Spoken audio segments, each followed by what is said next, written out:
फिर देखो बेटा आगे देखते हैं। Linear equation in one variable हमने देख ली, ठीक है। Now next is linear equation in two variables. Okay, as discuss earlier, linear equation in two variables के लिए आपको कितनी इक्वेशन चाहिए? दो चाहिए। दो वेरिएबल है तो दो इक्वेशन चाहिए, तभी सॉल्व कर सकते हैं, ठीक है। सॉल्व करने का तरीका क्या है? कोई भी दो इक्वेशंस, दो वेरिएबल्स की लीनियर इक्वेशन आएगी, सॉल्व करने का तरीका क्या है? We will discuss one method which is elimination method.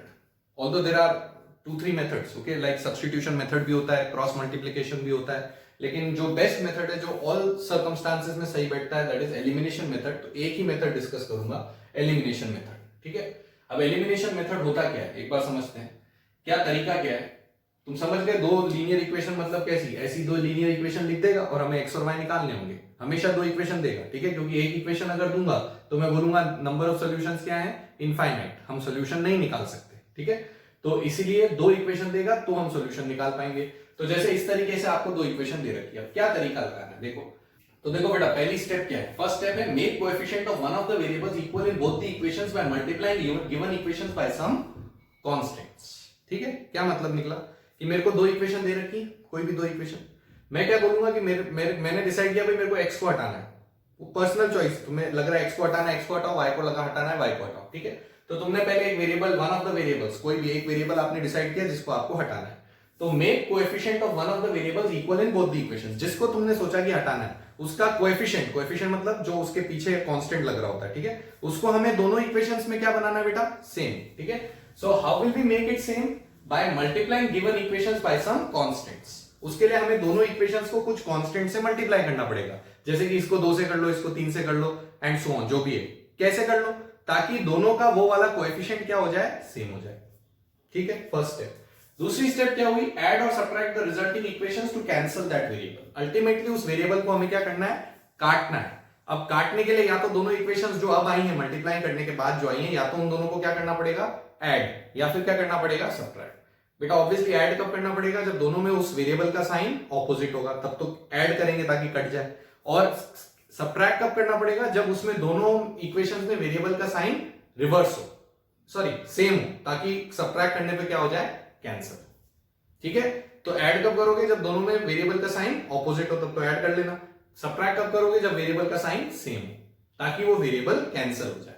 Example से देखेंगे तो ही मेथड क्लियर होगा। लेट्स सी फॉर एग्जांपल, आपको बोला है solve 2x - 3y is 4, 3x + y is -5। Again this is a thing which you already red in lower classes, ठीक है। Again revision ही इसको सॉल्व करना है, ठीक है। मैंने दो तरीकों से सॉल्व कर रखा है। देखो पहले फर्स्ट तरीका लेंगे एलिमिनेशन मेथड, ठीक है, मेथड 1। मेथड 1 में मैंने क्या बोला? ये पहली इक्वेशन 2x - 3y = 4, ये दूसरी इक्वेशन 3x + y = -5, ठीक है। अब बेटा मैंने डिसाइड किया कि मेरे को भाई दिख रहा है कि x का कोएफिशिएंट यहाँ 3 और 2 है और y का कोएफिशिएंट यहाँ 3 और 1 है। तो किधर है लीस्ट कोएफिशिएंट? यहाँ पे लीस्ट कोएफिशिएंट आ रहा है y का 1, तो मैं y को हटाऊंगा, क्योंकि y का कोएफिशिएंट लीस्ट है तो मैं उसी को हटाऊंगा, ठीक है। अब अगर इसको हटाऊंगा तो मेरे को y का कोएफिशिएंट दोनों में क्या बनाना है? इक्वल बनाना है, ठीक है। यहाँ पे क्या कोएफिशिएंट है बेटा? 3, यहाँ पे कितना है? 1। तो क्या करोगे आप? इसका कोएफिशिएंट इधर मल्टीप्लाई करोगे और इसका कोएफिशिएंट इधर मल्टीप्लाई करोगे, हमेशा क्रॉस में मल्टीप्लाई करोगे ताकि ये दोनों सेम हो जाए, ठीक है। जैसे यहां 1 आ रहा है, यहाँ 3 आ रहा है, तो इसको किससे मल्टीप्लाई कर दो? 1 से, और इसको किससे मल्टीप्लाई कर दो? 3 से। देखो क्या किया हमने? इस इक्वेशन को इंटू 1, इस इक्वेशन को इंटू 3, ठीक है। इक्वेशन को मल्टीप्लाई कर रहे हैं मतलब पूरी इक्वेशन मल्टीप्लाई होगी। तो जैसे मल्टीप्लाई करो इसको 1 से, तो ये तो सेम आ जाएगी। देखो ये वाली इक्वेशन तो सेम आ गई, एज इट इज लिख लिया मैंने, ठीक है। इस वाली इक्वेशन को किससे मल्टीप्लाई करना है? 3 से। 3 × 3 9, 1 × 3 3, -5 × 3 -15। ये दोनों इक्वेशंस आ गई अब हमारे पास। अब इनको भूल जाओ, अब ये इक्वेशंस आ गई। अब अगली स्टेप क्या बोलती थी? ऐड या subtract so as to cancel that variable. अब जरा देखो, ये -3y सेम हो गया, कोएफिशिएंट सेम हो गया। मेरे को इसको काटना है, यहाँ माइनस आ रहा है या प्लस आ रहा है, तो ऐड करूंगा कि सब्ट्रैक्ट? ऑब्वियसली ऐड करूंगा, क्योंकि दोनों में साइन ऑपोजिट है, तो ऐड करने पे कट जाएगा। अगर मान लो सेम आता तो सब्ट्रैक्ट कर लेता। समझ आई बेटा सेकंड स्टेप? अब आपने ऐड कर लिया दोनों इक्वेशंस को, 9 और 2 कितना हो गया? 11। ये और ये क्या हो गए? कैंसिल। ये और ये कैंसिल। -15 + 4 -11, ठीक बात है। 11x - 11 के बराबर, तो x किसके बराबर हुआ बेटा? -1। 11 डिवाइड हो गया, क्या आंसर आया? -1। तो x की वैल्यू तो आ गई -1, y भी तो निकालना है। अब क्या करोगे? लास्ट स्टेप, ये जो x तुमने निकाला इसको उठा के या तो इसमें रख दो या इसमें रख दो, किसी भी एक इक्वेशन में डाल दो, या इसमें रख दो, इसमें रख दो, किसी में भी रख दो। ये सब चारों इक्वेशन सेम ही है, ऑलराइट। तो ये इसके सेम है, ये इसके सेम है, तो क्या करना है, x की वैल्यू -1 को उठा के किसी भी एक इक्वेशन में डाल देना।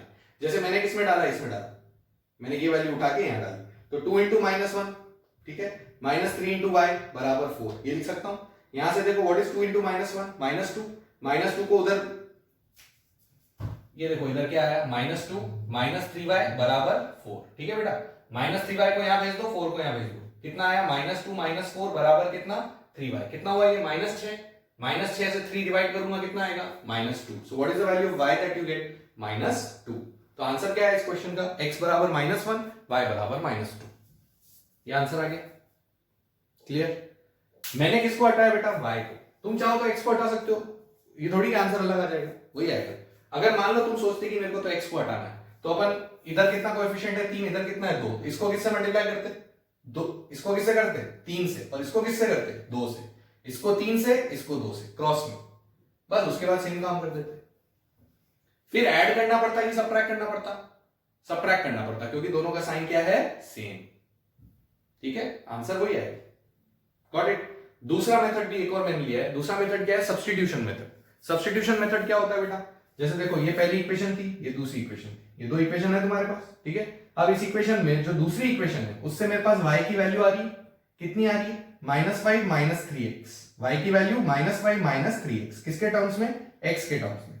तो मेरे पास y की वैल्यू x के टर्म्स में आ गई, इस वैल्यू को उठा के किसमें रख दूंगा, फर्स्ट में। यानी सब्स्टिट्यूशन मेथड में क्या करना है, किसी एक से एक वेरिएबल निकालना है और दूसरे में डाल देना है, किसी एक से एक वेरिएबल निकालना है, दूसरे में डाल देना है। लेकिन अभी यहां तो इजीली इसलिए होगा क्योंकि भाई y था, यहाँ पे तो कुछ डिवाइड में नहीं आया, वरना क्या होता है, ये थोड़ा सा कॉम्प्लिकेटेड हो जाता है कुछ क्वेश्चंस में, इसलिए ये वाला मेथड में ज्यादा यूज नहीं करने वाला, I will only use elimination method, ठीक है। तो खैर एनीवे, फिर भी किसी को करना हो तो इस क्वेश्चन में तो कर ही सकते हैं। ये y की वैल्यू यहां उठा के डाली, देखो कितना आया, 2x, ठीक है, -3 इंटू y की वैल्यू कितनी बेटा, ये एज इट इज कॉपी करिए यहाँ पे, बराबर 4। बस अब तो खोल लेते हैं, तो एक वेरिएबल बचा ना, ऐसी तो हमने पहले केस में कर ली, linear equation in one variable, solve कर लेते हैं। 2x minus plus 9x minus plus 15 बराबर 4, ठीक है, 15 को यहां भेज देते हैं, 2 + 9 11, 4 - 15 -11, x कितना आ गया बेटा, -1। ये जो x आया तुम्हारा -1, इसको उठा के कहां डाल दो, इधर डाल देते हैं, इधर डालेंगे तो y की वैल्यू आ जाएगी, तो इधर डाल दिया मैंने, y बराबर -3 into -1 -5। What is -3 into -1 +3 +3 - 5 is -2। तो ऐसे भी कर सकते हो, आपका आंसर वही आ गया, x बराबर -1, y बराबर -2। Okay, so I hope this method is clear to you. What is this method, elimination method. कहां यूज करना है, लीनियर इक्वेशन इन 2 वेरिएबल्स। कैसे यूज करना है, दोनों में एक वेरिएबल का कोएफिशिएंट क्या बनाना है, same, by multiplying both the equations by some constants, ठीक है, हमेशा वो क्रॉस में ही होगा, इधर अगर 3 है तो उधर 3 मल्टीप्लाई करना है, इधर 2 है तो इधर 2 मल्टीप्लाई करना है, ये कर लिया। उसके बाद दोनों इक्वेशंस को या तो ऐड या subtract, so as to cancel that variable. बस जैसे ही वो किया तो एक वेरिएबल में बचेगा, एक वेरिएबल की वैल्यू निकाल लेंगे, उस वैल्यू को उठा के कहां डाल देंगे, या तो फर्स्ट इक्वेशन में या सेकंड इक्वेशन में, और फिर सॉल्व करके दूसरा वेरिएबल निकाल। ठीक है बेटा, राइट। अब एक चीज और समझो, इतना सब भी करने की जरूरत तब पड़ेगी जब क्वेश्चन में ऑप्शंस नहीं हो, राइट। तुम्हारे सामने तो ऑप्शंस होंगे, जैसे वो अगर ये क्वेश्चन दे रहा है तो वो x और y की वैल्यू भी तो देगा ऑप्शन में, तो फिर मैं क्यों सॉल्व करूंगा, मैं तो ऑप्शन सीधा प्लग इन करके देख लूंगा। स्पेशली जब ऑप्शंस इंटीजर्स हो, जैसे ऑप्शंस अगर इतने सिंपल वाले ऑप्शंस है, अगर ऑप्शन ऐसे हो 1/3 5 15/7, तो ऑप्शंस प्लग इन करने में समय ज्यादा वेस्ट होगा। तो फ्रैक्शंस में ऑप्शंस हो तो ऑप्शंस ट्राई करने में समय ज्यादा लगेगा, लेकिन अगर इंटीजर ऑप्शंस हो तो हमेशा ऑप्शन ट्राई कर दो, सीधा ऑप्शन प्लग इन करो, don't waste time in doing all this, ठीक है। तो अगर मेरे को कोई बोलता है भाई सॉल्व दिस और 4 ऑप्शन देता है, 4 ऑप्शन कैसे देता है, A B C D, यहां ऑप्शन क्या दिया, x बराबर इतना, y बराबर इतना, ऐसे दे दिया ऑप्शन, यहां दे दिया x बराबर इतना और y बराबर इतना, फिर यहां दे दिया x बराबर इतना y बराबर इतना, ऐसे कुछ ऑप्शन देता जा रहा है, ठीक है। ये 4 ऑप्शन दे दिए उसने, तो मैं क्या करूंगा बेटा, मैं कोई सॉल्व थोड़ी करूंगा, मैं तो सीधा एक एक ऑप्शन लगा के देख लूंगा। जैसे फर्स्ट ऑप्शन उठाया x बराबर -1 y बराबर -2, किस में रखा, फर्स्ट में रखा, सेटिस्फाई हो गया तो किस में रखना है, सेकंड में, ठीक है। इसमें भी सेटिस्फाई हो गया तो आंसर करेक्ट। मान लो हमने एक ऑप्शन रखा, इसमें सेटिस्फाई हो गया, लेकिन इसमें रखा तो सेटिस्फाई नहीं हुआ, तो रिजेक्ट हो गया। बस ऐसे चेक कर लो, तो ऑप्शन से डायरेक्टली आंसर आ जाता है, ठीक है। So if the options are integers, you will always plug in options. Let's see 2 more examples. Question number एक और क्वेश्चन देखो, solve 5x plus 4y equal to 31, 3x plus 7y equal to 37. Try कर लो पहले खुद, हो जाना चाहिए, ठीक है। फिर इधर देखना कि मैंने कैसे किया। 5x plus 4y equal to 31, 3x plus 7y equal to 37। तो 5 4 3 7 ये कोएफिशिएंट्स हैं। छोटे वाले कोएफिशिएंट्स कहाँ आ रहे हैं? 3 और 5, ये छोटे आ रहे हैं, 7 बड़ा है, तो मैं इसको हटाऊंगा। इसको हटाने के लिए बेटा इधर क्रॉस में क्या मल्टीप्लाई करना है? 3, और इधर क्रॉस में क्या मल्टीप्लाई करना है? 5। तो मैंने क्या लिखा? 5x plus 4y is equal to 31 और 3x plus 7y is equal to 37। इसको किससे मल्टीप्लाई कर दूंगा? 3 से। इसको कर दूंगा 3 से और इसको कर दूंगा 5 से। इसका कोएफिशिएंट इधर, इसका कोएफिशिएंट इधर क्रॉस में, ठीक है। अब ये करने के बाद में जो इक्वेशन आई मेरे पास वो क्या आई? 5 इंटू 3 15, 4 इंटू 3 12, 31 इंटू 3 93। इधर क्या आया? 3 इंटू 5 15, 7 इंटू 5 35 और 37 इंटू 5 185, ठीक है। ये दो इक्वेशन आ गई मेरे पास। अब इन दोनों इक्वेशंस में से मेरे को किसको उड़ाना भाई? जिसको मैंने सेम बनाया, x को उड़ाना है। दोनों का साइन क्या है? सेम। तो मैं क्या करूंगा बेटा? सबट्रैक्ट करूंगा। इस बार ऐड नहीं करूंगा, क्या करूंगा? सबट्रैक्ट। सबट्रैक्ट करते ही साइन चेंज हो जाता है ना सबका, प्लस माइनस बन जाता है, माइनस प्लस बन जाता है, ठीक है। 15 से 15 तो क्या हो गया? Cancel. 12 minus 35 minus 23, 12 minus 35 minus 23, ठीक है। 93 minus 185 minus 92, 93 minus 185 minus 92। So that means what is the value of y that I get? It is minus 92 upon minus 23 which is 4. तो y की क्या वैल्यू आई बेटा? 4, ठीक है। अब जैसे ही y आया तो इसको उठा के किसी भी एक इक्वेशन में डालना। फर्स्ट में डाल देते, इसमें डाल दिया, इसमें डाला तो 5x प्लस 4y, y कितना है? 4, 4 इंटू 4 16 बराबर कितना? 31। तो 5x बराबर, इसको इधर भेजेंगे, 31 माइनस 16 15। तो x बराबर कितना बेटा? 15 अपॉन 5 3। तो आंसर क्या लगाएंगे क्वेश्चन का? x बराबर 3, y बराबर 4। सिंपल। बट अगेन ऑप्शंस होंगे मेरे सामने, तो why will I do this? ठीक है। Okay, let's see another question. इसमें मैंने फ्रैक्शंस ले लिए, एक वेरिएशन लिया है अपन इसमें फ्रैक्शंस ले लिए। 2x by 3 minus y by 2 equal to 2, x by 4 plus y by 3 equal to 17 by 6। फिर से वही x और y निकालना। तो जब फ्रैक्शंस आते हैं तो आपको समझा दिया था वन वेरिएबल में कि क्या करना होता है, वही टेक्निक यहां भी लगाओगे। पहला टारगेट है फ्रैक्शन हटाना। फ्रैक्शन कैसे हटाएंगे बेटा? वही एलसीएम लेंगे, ठीक है। तो 3 और 2 का एलसीएम कितना होता है? 6। पहली वाली इक्वेशन को पहले किससे मल्टीप्लाई कर देना है? 6 से। अभी एलिमिनेशन मेथड की बात नहीं हो रही, अभी तो फ्रैक्शन हटाने की बात हो रही है, ठीक है। पहले फ्रैक्शन हटाते हैं ताकि ये झंझट खत्म हो। तो हम क्या करेंगे? फर्स्ट इक्वेशन को किससे मल्टीप्लाई करेंगे? 6 से। कहां से आया 6? एलसीएम, ठीक है। और इस वाली में देखो जरा, 4 3 और 6, 4 3 और 6, 3 और 6 का एलसीएम तो 6 ही होता है। 3 और 6 का एलसीएम 6 होता है, तो 3 की जरूरत ही नहीं। और 6 और 4 का एलसीएम कितना होता है? 12। 12 ऐसा नंबर है जो दोनों की टेबल में आता है, इसीलिए इस पूरे का एलसीएम कितना हुआ? 12। तो ये इंटू 3 इंटू 6 और इंटू 12 किस लिए किया हमने? एलसीएम की वजह से, फ्रैक्शन हटाने के लिए। क्या आ गया बताओ? इसको 12 से गुणा किया, सॉरी इसको किससे गुणा किया? 6 से। 6 से मल्टीप्लाई करूंगा बेटा, कितना आएगा? 2x upon 3 into 6 minus y upon 2 into 6 बराबर 2 इंटू 6।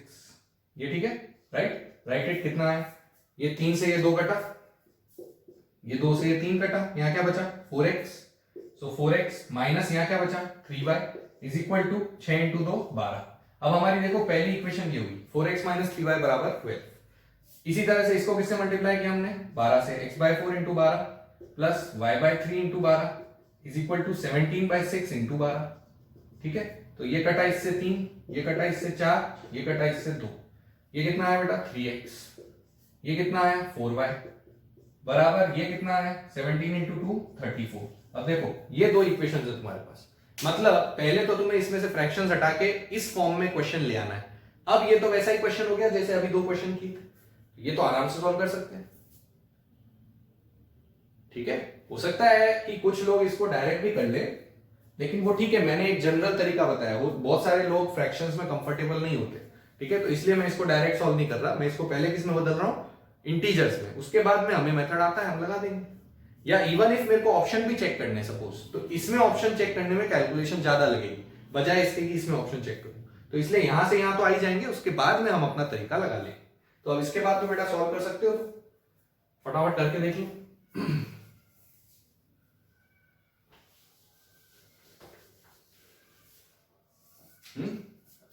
पहली इक्वेशन है 4x minus 3y equal to 12 और दूसरी इक्वेशन है 3x plus 4y equals to 34। ये दो इक्वेशन है, ठीक है।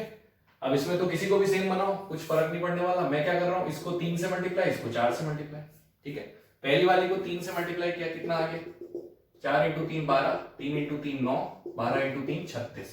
दूसरी वाली को 4 से किया, 4 इंटू 3 12, 4 इंटू 4 16 और 34 इंटू 4, सो 4 3 12, सो 136, ठीक है। ये दो इक्वेशन आ गई। 12x सेम हो गया बेटा, सेम हो गया मतलब साइन सेम है तो सबट्रैक्ट करेंगे, तो ये माइनस ये माइनस ये माइनस, ये और ये क्या हो गया कैंसिल। -9 -16 साइन चेंज हुआ है, ठीक है। -9 -16 कितना हो गया -25। 36 -136 कितना हो गया -100। 36 -136 -100, तो यहां से मेरे पास y की क्या वैल्यू आई 4, y तो 4 आ गया, ठीक है कि नहीं। अब इस y इक्वल टू 4 को उठा के कहां रख देते हैं, फर्स्ट में रख देते हैं, फर्स्ट या सेकंड जिसमें भी तुम्हारी इच्छा हो, फर्स्ट में रख रहा हूं। तो क्या आया 4x माइनस 3y, 3 इंटू 4 12 बराबर 12, ये 12 उधर जाएगा तो 4x बराबर कितना हो गया 12 प्लस 12 24, तो x बराबर कितना हो गया 6। So what is the answer of this question, x equal to 6 y equal to 4, ठीक है। तो इसका मतलब क्या हुआ कि भाई ऐसा दे दे नॉर्मल तो भी हम कर लेंगे सेम मेथड, इधर अगर ऐसे फ्रैक्शंस में दे दे तो पहले फ्रैक्शंस हटा लेंगे एलसीएम से मल्टीप्लाई करके, उसके बाद नॉर्मल मेथड। ये वेरिएशन समझ में आ गया। एक और वेरिएशन क्या हो सकता है, पॉइंट्स दे देना, जैसे 1.3x 2.5x, तो पॉइंट्स को बताया था मैंने पहले भी, पॉइंट्स को पहले हटा दो, पॉइंट्स का हटाओगे तो फ्रैक्शन बन जाएगा। पॉइंट्स को हटाते क्या बन जाता है बेटा, फ्रैक्शन, नीचे 10 आ जाता है, फ्रैक्शन बन जाता है। फ्रैक्शन का तरीका आपको सिखा ही दिया, एलसीएम से मल्टीप्लाई, ठीक है। तो पॉइंट्स में देगा तो भी आप फ्रैक्शन में बदल के सेम मेथड लगा देना, ऑलराइट। और क्या वेरिएशन हो सकता है देखो, कई बार ऐसे भी दे सकता है, जैसे किसी ने बोला भाई सॉल्व लेट अस से 3/x minus 4/y equals to 1/2, and दूसरी इक्वेशन दे दी जैसे 2/x plus 5/y equals to 3/4। Suppose इस तरीके का क्वेश्चन दे दिया, दिस इज अ वेरिएशन, ठीक है। Now just understand this variation also, how will you deal with such a problem. ये तो ठीक है, ये वाले हमने देख लिए, ठीक है, ये तो सारे एक ही तरीके से हो गए। अब इस इक्वेशन को देखो, इसमें दो इक्वेशंस दी, दो वेरिएबल है x और y, पर क्या ये लीनियर इक्वेशन है? पहला क्वेश्चन, लीनियर इक्वेशन है क्या भाई? लीनियर इक्वेशन होने के लिए हाईएस्ट डिग्री क्या होनी चाहिए, 1 होनी चाहिए, ठीक है। यहाँ पे अगर मैं देखूंगा तो यहाँ पे x तो नीचे आ गया, नीचे आ गया मतलब x की पावर कितनी बेटा -1। क्या -1 वाला पॉलिनोमियल होता है? होता ही नहीं है। पॉलिनोमियल के लिए तो पावर पॉजिटिव इंटीजर होनी चाहिए, तो ये तो पॉलिनोमियल ही नहीं है। जब ये पॉलिनोमियल ही नहीं है तो फिर लीनियर इक्वेशन की तो बात ही खत्म हो गई, वो तो सब पॉलिनोमियल की डिग्रीज है, ठीक है। तो इसलिए ये पॉलिनोमियल ही नहीं है, मतलब ये लीनियर इक्वेशन नहीं है, तो इसमें वो मेथड लगाने का कोई पॉइंट ही नहीं आती, ऑलराइट। तो क्या करेंगे हमें लेकिन एक चीज दिखनी चाहिए, क्या दिखनी चाहिए कि यहाँ पे टर्म्स रिपीट हो रहे हैं, there are repeated terms, what you should figure out is repeated terms, ठीक है। रिपीटेड टर्म्स कौन से बेटा, देखो यहाँ 1/x आ रहा है, यहाँ भी 1/x आ रहा है, 3 और 2 तो कांस्टेंट्स हैं, यहाँ 1/y आ रहा है, यहाँ 1/y आ रहा है, 4 और 5 कांस्टेंट्स, मतलब 1/x दोनों इक्वेशन में आ रहा है, 1/y दोनों इक्वेशन में आ रहा है, जैसे पहले सारे क्वेश्चंस में x और y दोनों इक्वेशंस में आ रहे थे, ठीक है। लेकिन वो ऑलरेडी लीनियर थी, अब ये लीनियर नहीं है, लेकिन 1/x दोनों में आ रहा है, 1/y दोनों में आ रहा है। तो यहां पे बेटा मैं क्या करूंगा, मैं सब्स्टिट्यूशन मेथड लगाऊंगा। क्या मेथड लगाऊंगा, सब्स्टिट्यूशन। सब्स्टिट्यूशन मेथड मतलब वो सब्स्टिट्यूशन मेथड वो नहीं जो मेथड 2 बताया था, वो नहीं, सब्स्टिट्यूशन प्रोसेस लगाएंगे। क्या है प्रोसेस सब्स्टिट्यूशन का, जो भी टर्म रिपीट हो रहा होता है उसको हम सब्स्टिट्यूट कर देते हैं। फॉर एग्जांपल यहाँ पे कौन रिपीट हो रहा है बेटा, 1/x रिपीट हो रहा है, 2/x 3/x नहीं हो रहा है, 1/x रिपीट हो रहा है। मैं 1/x को क्या मान लेता हूं u, एंड 1/y को क्या मान लेता हूं v, क्योंकि 1/y भी रिपीट हो रहा है, 1/x रिपीट हो रहा है, 1/y रिपीट हो रहा है, उनको मैंने u एंड v मान लिया, कोई दिक्कत उसमें, मान सकते हैं, ठीक है। क्या होगा ये मानने से, देखो 1/x को तुमने क्या रखा बेटा u, तो पहली इक्वेशन क्या बन गई 3u, 1/y को तुमने क्या रखा v, तो दूसरी इक्वेशन क्या बन गई 4v, मतलब दूसरा टर्म क्या बन गया 4v, बराबर हाफ का तो हाफ ही रहेगा। इधर तुमने 1/x को फिर क्या रखा u, तो दूसरी इक्वेशन बन गई 2u प्लस 5v बराबर 3/4। You understood? So what have we got now, now we have got a linear equation. अब लीनियर इक्वेशन आ गई, क्योंकि अब वेरिएबल कौन है u और v, और u और v की पावर 1 है, तो अब ये लीनियर इक्वेशन है। पहले ये लीनियर इक्वेशन नहीं थी, तो यहां मेथड नहीं लगाऊंगा, अब मैंने जब सब्स्टिट्यूशन कर दिया, अब मैं मेथड लगा देता हूं, ठीक है। मतलब यहां बेसिकली तो यही मेथड लगा रहे हैं ना, लेकिन कॉन्सेप्चुअली बोलेंगे तो ये लीनियर इक्वेशन है ही नहीं। तो पहले हमने इसको किस में बदला बेटा? लीनियर इक्वेशन में। कैसे बदला? सब्स्टिट्यूशन करके। क्या सब्स्टिट्यूशन किया? जो रिपीट हो रहा है उसको सब्स्टिट्यूट कर दो। ये रिपीट हो रहा है 1/x, इसको कुछ रख दिया। ये रिपीट हो रहा है 1/y, इसको कुछ रख दिया। Got it? ठीक है। So now of course again the same method. भाई फ्रैक्शंस आ गए, पहले तो फ्रैक्शन उड़ाने। फ्रैक्शन उड़ाने के लिए इसको किससे मल्टीप्लाई कर दोगे बेटा? 2 से। करो 2 से मल्टीप्लाई, क्या आता है? 6u - 8v बराबर 1। ये आ गया 2 से मल्टीप्लाई करने पे। और इधर किससे मल्टीप्लाई कर दोगे? 4 से। 4 × 2 8, 4 × 5 20 बराबर 3। अब आपके पास ये दो इक्वेशंस है, सही है। अब ये दोनों इक्वेशंस जो है, इसमें मेरे को एक वेरिएबल सेम बनाना है, ठीक है। तो ये वाला छोटा है, इसको बना लेते हैं। तो इसको किससे गुणा करना है? 8 से। और इसको किससे गुणा करना है? 6 से। क्रॉस में करना है मल्टीप्लाई। तो पहली वाली को 8 से करेंगे, दूसरी वाली को 6 से करेंगे, right. What do we get? इसको 8 से, 8 6 जा 48, 8 8 जा 64, 8 1 जा 8, पहली इक्वेशन। दूसरी इक्वेशन 6 से, 8 6 जा 48, 26 जा 120, 3 6 जा 80। ये दो इक्वेशंस आ गई बेटा। दोनों में 48 का साइन क्या है? सेम। तो क्या करेंगे? दोनों को सब्ट्रैक्ट करेंगे तो साइन बदलेगा, ये माइनस, ये माइनस, ये माइनस। अब देखो क्या हुआ? 48 48 कैंसिल, -64 -12 कितना हो गया? -76 इंटू सॉरी -120। -64 -120 कितना हो गया बेटा? -184v। कितना हुआ? -184v, ठीक है। और 8 - 18 कितना होता है? -10। तो यहां से v कितना आएगा मेरे पास? 10/184। इसको 2 से काट सकते हैं, 5/92। What is the value of v that I get? 5/92। जरूरी नहीं हमेशा इंटीजर है, उठपटांग भी आ सकता है। जैसे आ गया अभी v बराबर कितना आया? 5/92। अब क्या करना है? अभी u भी तो निकालना है। इस v की वैल्यू उठा के किसी भी एक इक्वेशन में डाल दो। तो मैं इसमें डाल दूं, फर्स्ट वाली इसमें, ठीक है। इसमें डाला तो कितना आया? 6u - 8v। 8v मतलब 8 इंटू दिस, 8 इंटू 5/92 बराबर कितना बेटा? 1, ठीक है। तो ये कितना आ गया? 6u माइनस, तो 6u minus 8 into 5 40/92 is equal to कितना? 1। इसको इधर भेज देते हैं। 6u बराबर 40/92 प्लस 1 कितना हो गया? ये एलसीएम 92 प्लस 40 132। 132/92 आ गया। अब हमें तो u चाहिए, तो 6 को डिवाइड करेंगे तो 132/6 इंटू 92 ये आ गया, ठीक है। ये 6 से कट रहा है, 6 इंटू 2 12, 6 इंटू 2 12, ठीक है। और ये वापस 2 से कट रहा है, 2 11 और 2 46। So what is the value of u that we get? 11/46। तो बेटा मेरे पास u और v दोनों आ गए। लेकिन क्या ये मेरे आंसर्स हैं? नहीं है, u और v मेरे आंसर्स नहीं है। मेरे आंसर्स x और y हैं। मैंने अब वापस यहां देखो, u किसको माना था? 1/x को। मतलब उल्टा करेंगे ना जब u को तो x आएगा, और उल्टा करेंगे जब v को तो y आएगा। भाई जब 1/x u है तो 1/u क्या होगा? x होगा। और 1/y v है तो 1/v क्या होगा? y होगा। तो पहले आप उल्टा कर चुके हो, एक बार और उल्टा कर दो। तो u को उल्टा करेंगे तो किसका आंसर आएगा? x का। और v को उल्टा करेंगे तो किसका आंसर आएगा? y का। सो what is the answer for x in this question? इसका उल्टा 46/11। And what is the answer for y in this question? इसका उल्टा यानी 92/5। ये मेरे आंसर्स आएंगे इस क्वेश्चन के। समझ आई बात? ठीक है। So if you get such a question जहां पे आपको दिख रहा हो कि भाई लीनियर ही नहीं है, लेकिन कोई चीज रिपीट हो रही है, तो सब्स्टिट्यूशन यूज करो। उस वेरिएबल को सब्स्टिट्यूट करो, उसके बाद लीनियर बनाओ, उसके बाद नॉर्मल मेथड लगाओ। लेकिन नॉर्मल मेथड लगाने के बाद जो लास्ट में आंसर आ रहा है उसका उल्टा करना है, तब जाके एक्स और वाई आएंगे। ये नहीं कि वही आंसर लिख दे, वो यू और वी, हमें एक्स और वाई चाहिए। ठीक है बेटा। So that is the other type of variation in this. Alright, तो अभी आप इतनी प्रैक्टिस करो और इसके बेसिस पे अभी मैं क्वेश्चंस दूंगा, वो ट्राई करना। ठीक है।